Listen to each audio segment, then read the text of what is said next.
Senador Lito Lapid isinuko na lamang ang sarili sa mga kapwa niya senador at sa mga kapulisan.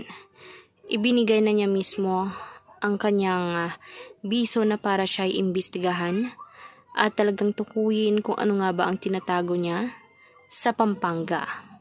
Dahil merong nakalink sa kanya na isang lupain at sa titulo mismo ay nakita nga ang buong pangalan niya na siya mismo may-ari ng lupa. Ang question, ano namang gagawin niya doon? Bakit naman siya bumili ng ganong kalaking lupa? Nakamahal-mahal pa. Alam naman mismo ng mga kasamahan niya kung anong gawin sa gobyerno. Alam naman natin na hindi lahat ng mga gobernador, mga senador ay nagsasabi ng buong katotohanan. Halos lahat sila ay nagsisinungaling. Kaya marapat naman talaga na magbabayad ang mga taong totoong may kasalanan.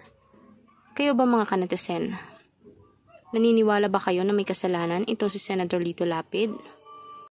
Nagagalit din ba kayo sa mga senador na talagang nanloloko ng sambayan ng Pilipino? I-komento nyo sa baba kung ano ang maganda nyong gawin, ang maganda nating ipagdesisyonan para naman ang mangyari sa kanila ay bumalik din. Dapat ikaramahin sila dahil nanloloko sila ng kapwa Pinoy nila na sila dapat ang nangungunang maglilingkod sa ating bayan. Mga walang hiya. Ang mga pogo talaga ang siyang mismo nagpapahirap sa mga Pinoy. Kaya naman guys, for more public videos at news, mag-subscribe, i-like at i-share ang ating videos on public.